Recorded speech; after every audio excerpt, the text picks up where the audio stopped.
Notre planète unique vit une période de crise interdépendante. Économique, politique, écologique, sociale et existentielle. Afin d'apporter des solutions aux problèmes structurels, quels qu'ils soient, il convient d'abord de se pencher sur la nature humaine profonde. Pourtant, notre monde se concentre sur les progrès scientifiques qui ne s'attachent qu'à la transformation extérieure. Notre époque ne considère plus le progrès moral comme la pierre angulaire d'une vraie réforme. Le progrès ne s'effectue qu'en termes de développement quantitatif et se fait au prix du développement qualitatif au risque de se perdre. Nous vivons dans une société où les valeurs sont fragmentées. Pour amener un vrai changement à la société dépourvue de sens, nous devons réexaminer notre société, ses valeurs et sa culture afin de réinsérer une nouvelle prise de conscience imprégnée de valeurs sages. Notre temps a sous-estimé la sagesse émanant des chrétiens, musulmans, juifs, de la culture de la Grèce antique, des hindous, des bouddhistes et qui représente les trésors de la pensée humaine essentiels au développement de la personne. Une renaissance spirituelle est nécessaire afin de regagner le sens de la sagesse. Le mot grec « krisis » signifie moment de décision ou de discernement. Aussi, il nous incombe de prendre les bonnes décisions. La spiritualité et les philosophies sages peuvent nous guider. Voici quelques entretiens de personnes averties, sachons les entendre.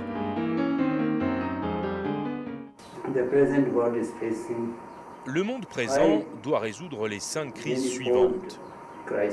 La première est une crise économique, divisant les riches et les pauvres. La conséquence de celle-ci amène la deuxième crise, c'est-à-dire la recrudescence de la violence. Nul ne se sent en sécurité nulle part. Il y a les guerres déclarées, les guerres larvées, le terrorisme, et même les écoles font l'expérience de la violence à tel point que personne ne se sent à l'abri nulle part. La troisième crise est la dégradation de l'environnement. Il est de plus en plus difficile de trouver de l'eau pure pour se désaltérer ou de l'air pur à respirer. Ces deux éléments sont pourtant des nécessités de base pour la survie de toute créature vivante. La quatrième crise résulte de l'accroissement de la population humaine. Population qui s'accroît trop rapidement par rapport à nos ressources et nos équipements de plus en plus limités. La cinquième crise est celle qualifiée d'intolérance religieuse. Le fait qu'il existe une crise écologique n'est pas nouveau.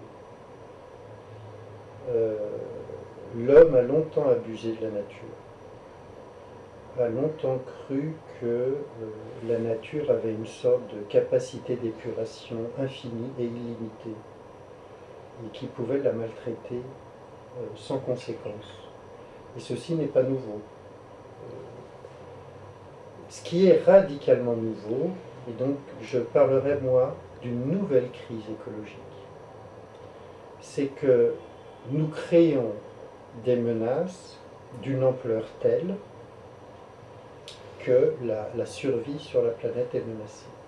Et la transformation qu'on est en train de vivre, c'est que l'homme a acquis une telle puissance technologique que les retentissements et les impacts écologiques qu'il crée peuvent désormais être d'ampleur planétaire. Ça, c'est une deuxième crise radicalement nouvelle. Il existe un déséquilibre, et ce déséquilibre prend diverses formes. La forme de la dégradation de l'environnement, comme la destruction de la forêt, ainsi que celle de l'atmosphère. Ce déséquilibre prend aussi la forme d'une société divisée entre les riches et les indigents. Tous ces déséquilibres sont visibles. Face à une situation où on est capable de créer des hyper-risques d'une très grande ampleur, qui peuvent faire le tour de la planète en quelques heures, Si on approche les problèmes de façon purement technique, on ne va pas les résoudre. Et la question de savoir si l'homme va garder la maîtrise de ces techniques est quand même une vraie question. C'est comment et quel système de responsabilité nous mettons en place. Parce que quand le risque est dilué, on fabrique de l'irresponsabilité. Si on a des accidents qui mettent en cause l'homme et l'écologie, ce sera par défaut de responsabilité. Le monde économique est devenu une machine à fabriquer de l'irresponsabilité. Je pourrais vous énumérer toutes sortes de risques chimiques, biologiques, virologiques, bactériologiques, mais cette liste n'a aucun sens, n'a aucune utilité. Parce que derrière chacun de ces problèmes, si le vrai vaccin contre ça, c'est d'avoir des acteurs économiques, des acteurs politiques et des citoyens qui soient en responsabilité vis-à-vis de ces problèmes-là. C'est ça ce qu'il nous faut plus, enfin en tout cas tout autant que des mesures techniques de prévention. Aujourd'hui, nous sommes réunis parce que, conscients des défis posés par l'avenir de notre planète, nous savons que tout est encore possible si nous agissons maintenant. La crise environnementale est mondiale. L'humanité est entrée dans une époque où les destins des peuples sont indissociablement liés. Je pense que lorsqu'il s'agit de l'environnement humain et géographique de la crise, on doit appeler à la responsabilité de chacun. Quand je regarde le Bangladesh inondé presque annuellement, et que pendant ce temps-là, on constate dans les pays occidentaux les montagnes de beurre qui ne peuvent être exportées, on sent une certaine exclusion. Ces faits sont bien décrits dans l'étude brillante de M. Christopher Walking, ex-ministre de l'Éducation du Brésil, et dont le titre est « Le rideau d'or », où il explique que le rideau d'or a succédé au rideau de fer.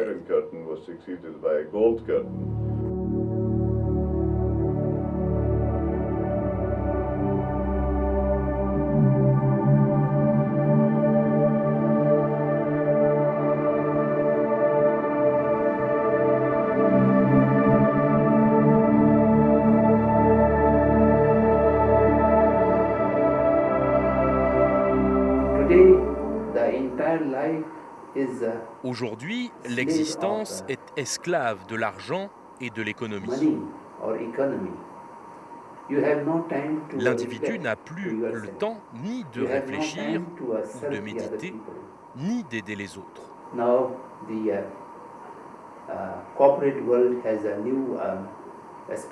Le monde des affaires crie haut et fort qu'il travaille 24 heures sur 24. L'homme doit courir stressé pour gagner plus d'argent afin de consommer toujours plus. C'est ainsi que la personne n'a plus le temps pour elle, pour ses enfants, pour sa femme, son époux ou ses amis.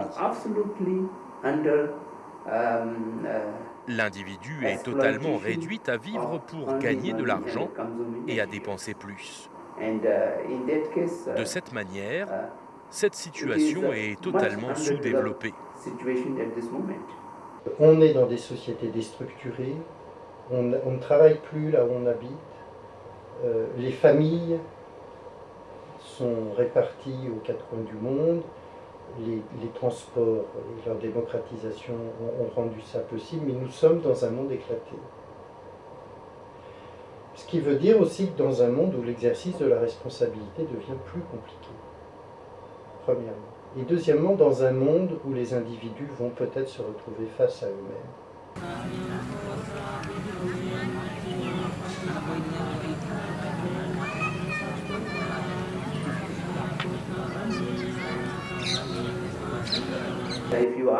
Si l'on s'interroge sur la raison de ces crises, elles sont dues à la cupidité et à l'inconscience de l'individu. À cause de cette inconscience, les gens sont devenus plus avides et la cupidité a créé tous ces problèmes.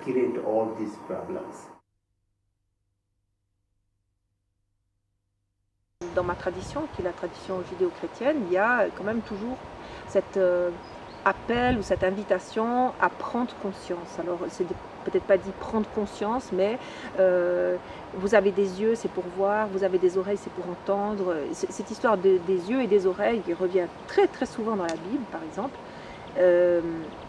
nous donne toujours l'impression que les choses sont peut-être là, mais nous ne les voyons pas. Et qu'au fond,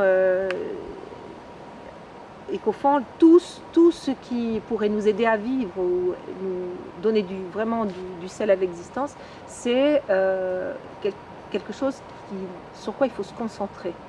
Alors, il y a par exemple la parole dans les évangiles où le Christ ne cesse de dire que celui qui a des oreilles pour entendre, entende. Donc ça ne suffit pas que les choses soient dites, il faut encore les entendre, dans le sens il faut les laisser descendre profondément et que ça bouge quelque chose à l'intérieur de soi. Donc voilà, je dirais que personnellement c'est la lucidité que je mettrais en premier. Il faut comprendre que c'est vrai. Vous êtes persuadé que la vie a un sens dans la mesure où on sait l'élargir. Dans la mesure où on la reste, comme je l'ai dit, braquée sur un seul élément qui est soi-même, c'est petit, finalement c'est faible, c'est misérable. Alors on ne sait pas pourquoi on vit, on ne sait pas pourquoi on meurt. Mais tout à coup, lorsqu'on sait ouvrir, s'ouvrir, et les yeux, comme je l'ai dit, et les oreilles s'abattent, et l'écouter avec amitié, avec amour vrai, essayer de comprendre ce qu'il souffre, pourquoi il est si joyeux, et marcher avec lui, s'unir à sa joie, s'unir à sa douleur, d'après les heures et les jours, n'est-ce pas? Mais avoir surtout comme but dans la vie d'avoir un cœur très très grand ouvert. L'ego, dans le sens de promouvoir le moi, aboutit à l'égoïsme.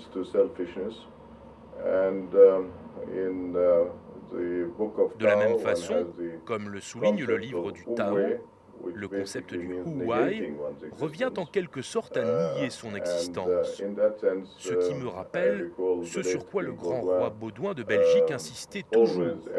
Je ne compte pas.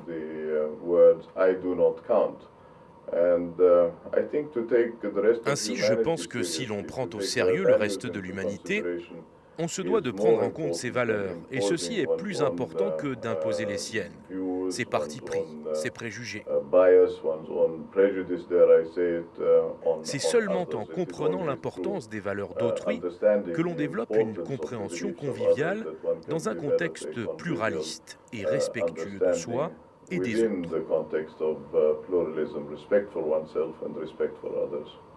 Le sens n'est pas le regard sur soi.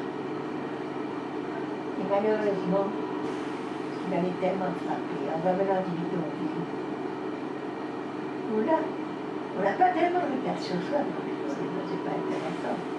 On n'a rien. On n'a rien, n'est-ce pas? On a à peine une pièce où on est là, tous entassés, 10 et des cabanes. Si on pense à soi, c'est complètement perdu. Et justement, dans ces endroits-là, on n'a rien, moi je dis qu'on a tout, parce qu'on a le regard, j'ai le mot l'écoute, le cœur bien. Quand je suis arrivée ici, vraiment, j'ai été stupéfaite de voir que les gens me parlaient surtout de leurs propres soucis, ce qui les touchait eux, et que les autres n'avaient pas l'air de les intéresser. Et alors, de là venaient évidemment ces visages moraux. Mais nous avons des devoirs vis-à-vis de nous-mêmes, tu aimeras ton prochain comme toi-même. Nous avons des devoirs vis-à-vis de nous-mêmes, nous avons vis-à-vis d'autrui et vis-à-vis du tout autre, c'est-à-dire vis-à-vis de Dieu. Alors, il y a aussi bien dans l'organisation des rapports sociaux, dans les devoirs que nous avons les uns vis-à-vis des autres, dans les responsabilités qui sont les nôtres, parce que nous sommes des humains qui avons accepté nos responsabilités au niveau de l'éducation, c'est la première des priorités, de façon absolue, et puis nous avons des devoirs vis-à-vis de la société prise de manière générale. La coopération est une question de partenariat, y compris avec les générations futures. On revient à la notion d'être le gardien ou l'intendant du monde, dans le contexte de l'écologie par exemple. Une génération est-elle là pour priver la suivante de son héritage ou de l'exploiter irrationnellement? D'une manière plus large, dans un monde tel que le nôtre, aussi interconnecté et interdépendant dans les décisions, la coopération est la seule formule acceptable pour une meilleure compréhension mutuelle.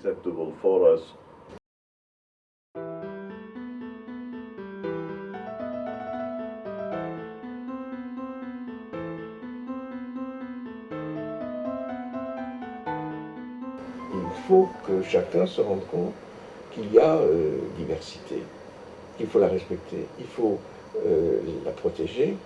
Déjà, il y a un texte du Coran qui dit la même chose. J'aurais pu vous créer dans une seule et même famille, mais Dieu, parce qu'il nous a aimés, a fait naître dans des familles tout à fait différentes. Donc ce qui est important, c'est de voir ce qui rassemble, ce qui est commun. Ce qui est commun, ce sont les valeurs morales, les valeurs éthiques. Je ne peux pas détourner mon regard de celui qui est dans la souffrance ou dans la misère ou dans le besoin.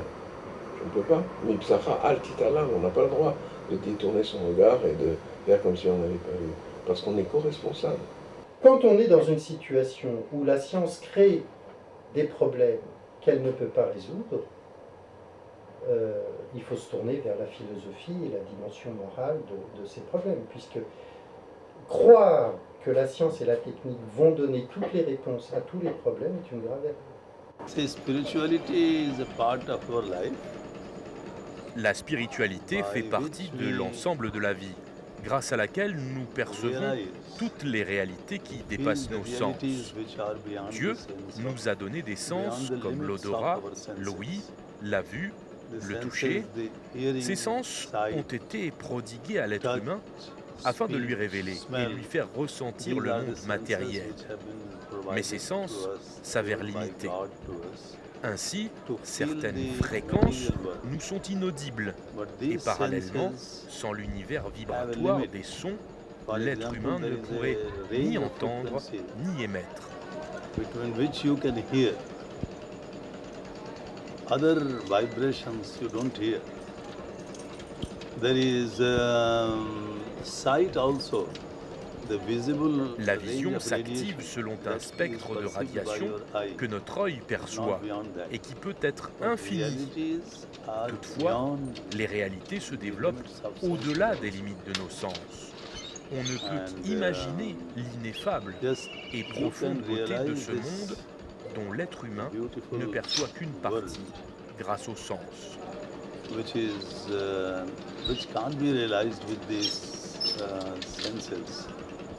La beauté, je ne crois pas qu'ils aient cherché à la définir, ils ont plutôt cherché à la louer.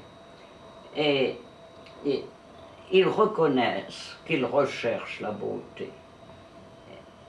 Cela est dit dans le texte de l'oraison funèbre, nous aimons le beau dans la simplicité, mais il y a des éloges suivis, il y a tout un discours d'Isocrate qui montre l'importance de la beauté, son rôle dans les rapports humains, le respect naturel qu'on lui porte, etc. On s'occupe de nouveau un peu de la beauté actuellement, mais la beauté est vraiment, je crois, un héritage grec, et je souhaiterais vivement que le sens de cette beauté soit un peu plus présente actuellement dans l'éducation, dans la vie et dans l'art. En fait, chaque être humain vit cette dimension-là et qu'il n'y a pas besoin pour cela d'appartenir à telle ou telle religion instituée. Donc, c'est une définition très large de la spiritualité, mais je crois que c'est vraiment ce qui est de plus universel finalement dans cette question. qu'il y a de plus universel. Un athée, un agnostique, c'est quelqu'un qui, pas nécessairement, mais ça peut être quelqu'un qui se pose ces questions-là et qui, dans ce sens, est tout à fait à l'écoute de ce qui est spirituel en lui. Donc aujourd'hui, je ne trouve pas qu'il faut faire des clivages entre les croyants et les non-croyants. Tous ces clivages me fatiguent énormément parce que je ne les vois pas là. Le clivage, moi, je le vois entre les personnes qui ont envie de bouger et les personnes qui n'ont pas envie de bouger.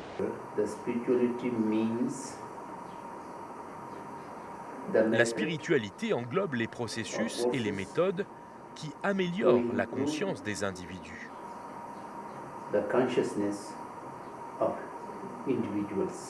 On dit qu'aujourd'hui on a besoin de grandes personnalités phares, mais on a surtout besoin de gens cohérents. On a besoin de gens qui ne font pas le contraire de ce qu'ils disent et pour qui dont la parole est crédible. Parce que quand ils disent quelque chose, ils ne pensent pas le contraire et ils ne font pas le contraire.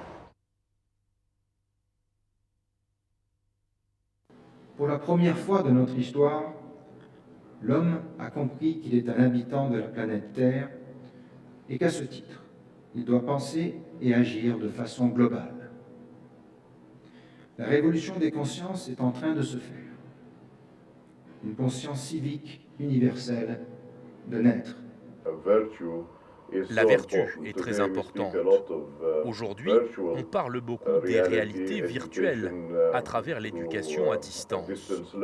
Mais je pense qu'il est tout aussi important de développer une réalité vertueuse.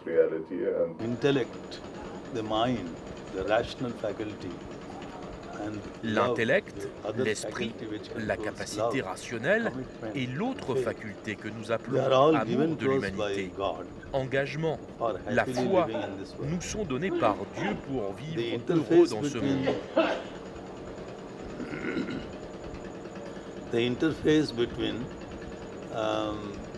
Il nous faut un point de liaison entre la science, la technologie et la foi et l'amour pour que ces deux lignes qui sont comme deux facultés parallèles puissent se rencontrer.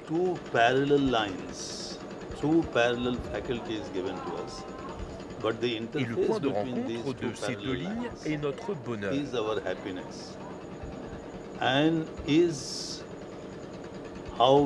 Et c'est de cette manière que nous prenons soin de notre vécu, c'est-à-dire de l'expérience, d'avoir travaillé ces 25 ans pour arrêter les abus de notre fleuve sacré, le Gange. La science et la technologie ne peuvent pas à elles seules arrêter les abus de notre Gange. De même, la science et la technologie ne peuvent pas à elles seules nous rendre heureux et résoudre nos problèmes. De la même façon, la foi et l'amour seuls ne peuvent pas nous rendre heureux. Ces deux facultés doivent être utilisées conjointement et nous devons les relier pour notre bonheur et pour le bien du monde.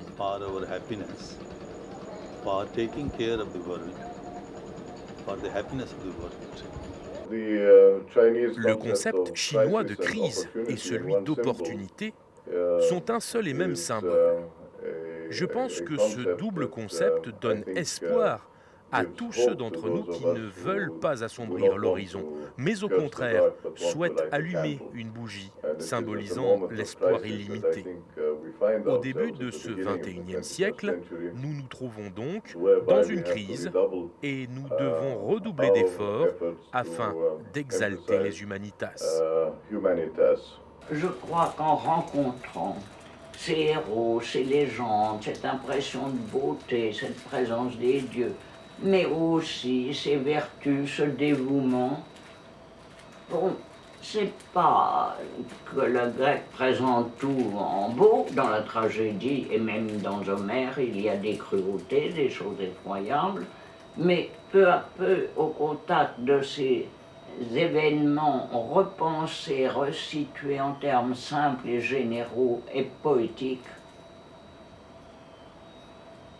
ils ne peuvent pas, les enfants, les jeunes, ceux qui s'y mettent, ils ne peuvent pas ne pas même inconsciemment, être pénétré de tout ça, avoir connu ses valeurs, ses espérances, et les avoir en eux pour les aider dans la suite de la vie. Alors je pense qu'il convient d'impliquer les jeunes et de leur faire reconnaître que la vie matérialiste n'est pas une fin en soi. Ce qui est important, c'est d'être conscient qu'en construisant sa propre arche, notre patriarche Noé a sauvé l'ensemble de l'humanité. Pouvons-nous créer, à travers ces jeunes, cette arche pour sauver notre humanité? Nous disons tous que nous sommes dans le même bateau. La question est de savoir qui et quoi dirige ce bateau. Alors je pense qu'il incombe aussi aux jeunes d'assumer leur part de responsabilité dans cet engagement partagé à conduire le navire de l'humanité au port et en toute sécurité. La science et la technologie ont à la fois réussi et échoué. Elles ont réussi matériellement et échoué moralement. Pour amorcer des solutions aux maux de notre monde, le rapprochement du domaine scientifique au spirituel offre la promesse d'une nouvelle prise de conscience. Cette révolution des consciences peut amener une réforme de l'être indispensable à notre changement de comportement. Une responsabilité intérieure de chacun entraîne une éco-citoyenneté et une co-responsabilité.